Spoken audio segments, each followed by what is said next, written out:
I only focus on my small business at home and don't do much of the house chores. That's why my mother-in-law started making mean comments again. My name's Susan, and I'm 32 years old. I design websites and work from home. I live with my husband John and his mom in the house where John grew up. Before I got married, I had a job at a company. But after getting married, I decided to work for myself as a web designer from home. Most of my work comes from people who know me from my old job. They liked my work, so they keep giving me projects. It's a good deal for both of us. I don't have to spend time commuting and I can focus on my household responsibilities. My old boss and I are both happy with how things are going. My mother-in-law doesn't like that I work from home. She thinks a wife should focus on taking care of the house and supporting her husband, like in the old days. But times have changed and many couples both work now. My husband John tries to explain this to her, but she still insists that I should do more housework since I earn the money. She doesn't really understand my job and keeps calling it a home business. Even though I try to balance my work and chores, she's still not happy. Maybe she sees me as the woman who took her son away from her. Since we got married, she's been making sarcastic comments about me and seems to dislike everything I do. John says she relies on him more since his dad passed away about 5 years ago. It annoys him sometimes, but he also seems to like feeling needed by his mom. Our house in a neighborhood was bought by John's dad 30 years ago. His life insurance paid off the rest of the mortgage, so now it's in his mom's name. It's just right for the three of us, and there's a room for me to work, which is great. My mother-in-law has lived here for 30 years and has lots of friends nearby who visit often. When they come, I have to stop working to serve them tea and snacks. And when they get together, they always talk about their daughters-in-law. One says her daughter-in-law runs to her parents' house over small problems and is hardly home. Another says her daughter-in-law spends too much money, causing problems for her son. I hear these conversations from my workspace and can't help but laugh.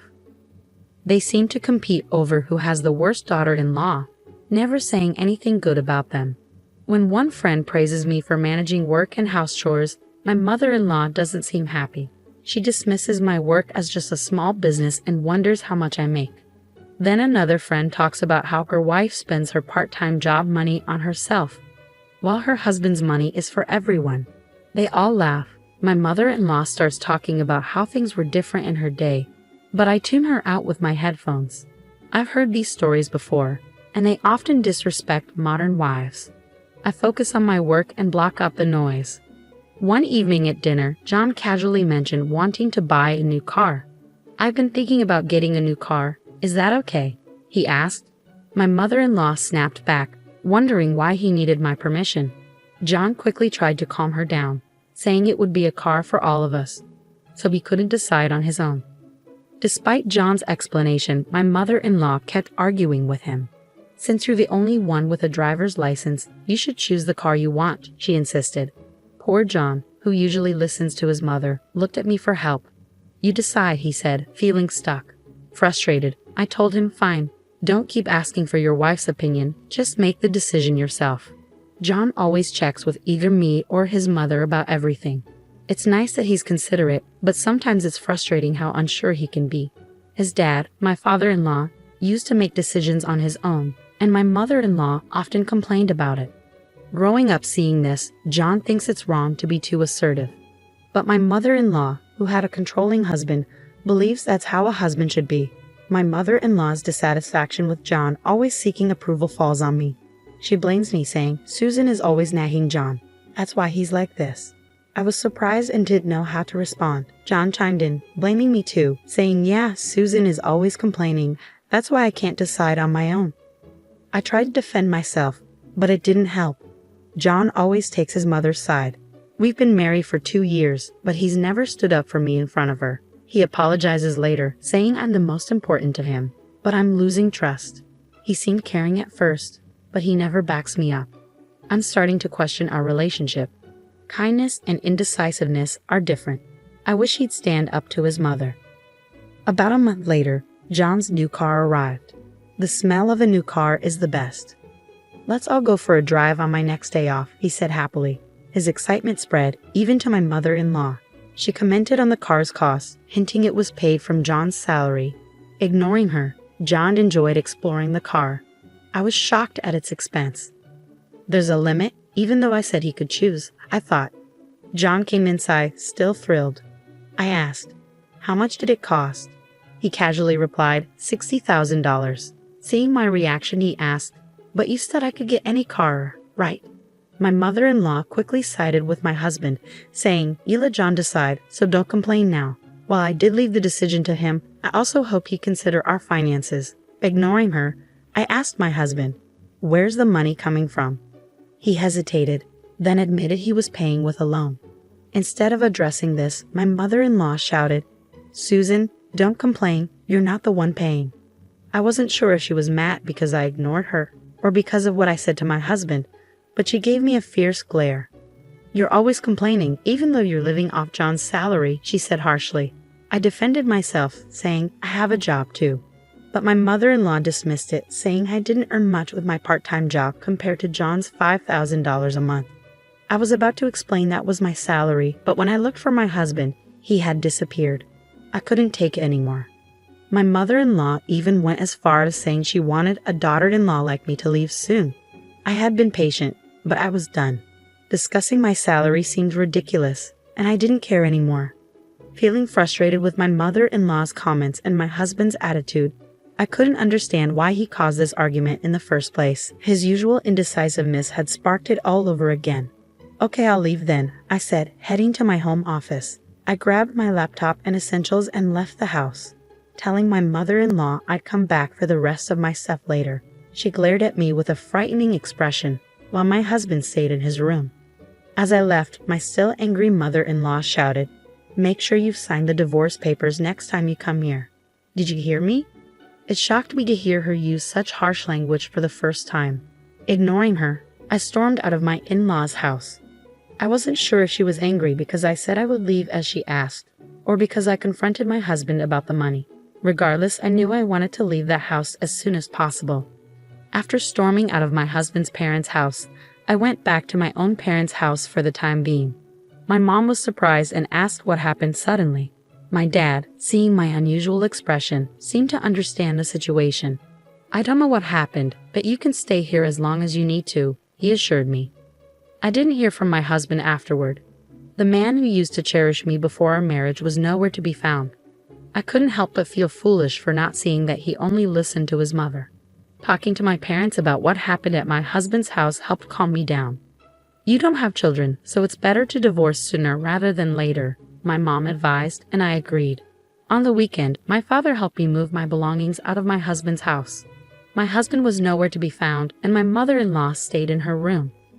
Standing outside my husband's room, I called out, "Thank you for everything. Could you sign the divorce papers?" I slid the papers under the door. "I signed. Is this okay?" came my husband's curt voice from behind the door, along with the signed papers. It saddened me that our marriage had come to this. Without saying anything to my mother-in-law, I left my husband's house. I had lived there for about 2 years, but there weren't many good memories. I headed straight to the city hall and submitted the divorce papers. I wanted to settle everything quickly if possible.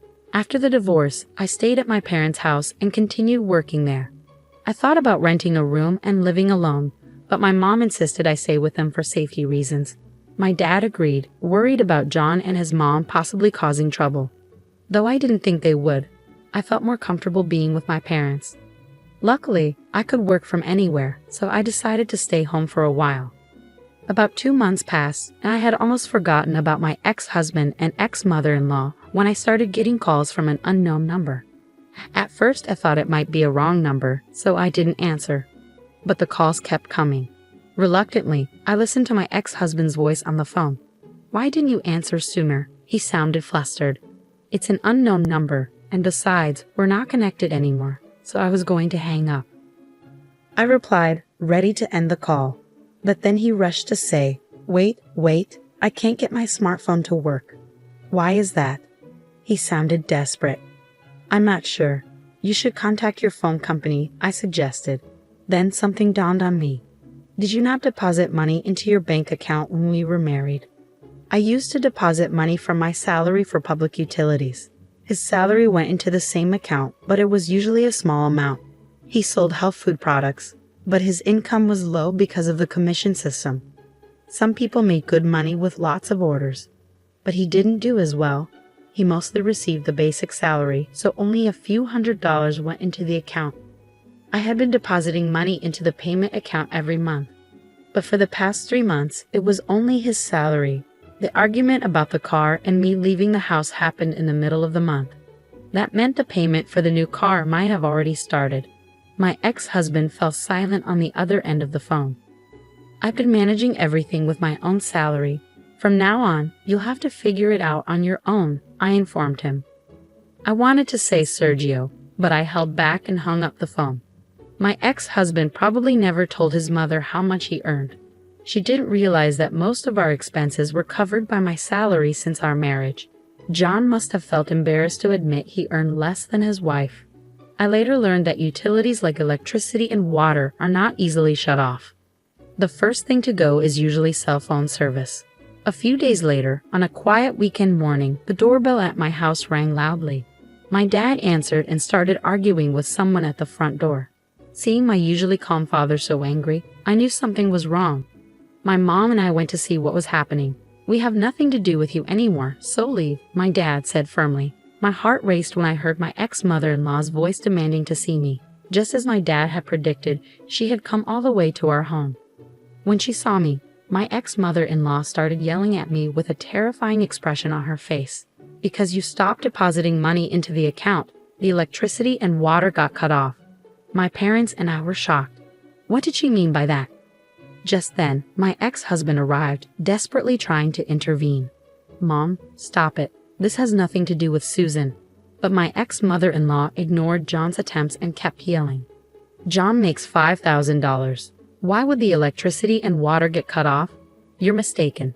I'm the one who makes $5,000. I corrected her, finally able to speak up about what I hadn't been able to before. My ex-mother-in-law looked surprised at my words, then turned to John. That's right, it wasn't my salary, it was all Susan's, he admitted, looking defeated. How can you earn so much with a part-time job? My ex-mother-in-law looked at me as if I had tricked her. I've told you before, it's not a part-time job, it's a real job. I replied firmly. My ex-mother-in-law's face paled.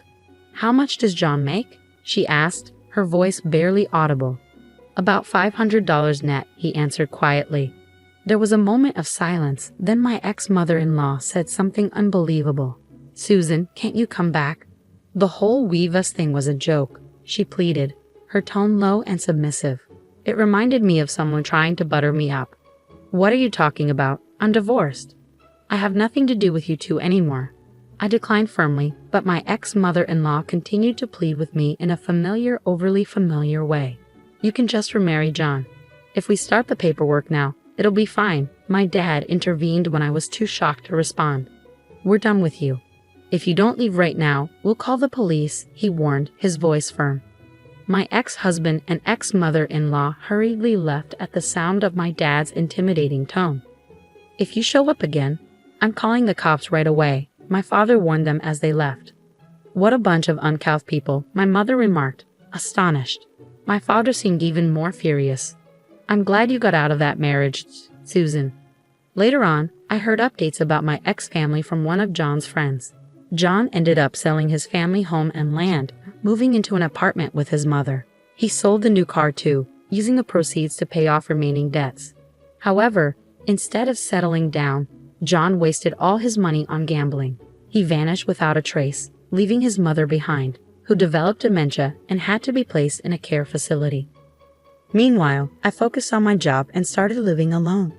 Recently, I've begun dating a man I met through work. He's understanding about my divorce and is committed to his job. He's nothing like John, who relied on his wife's money for expensive purchases. Though we're not engaged yet, we both feel a strong connection and can see a future together.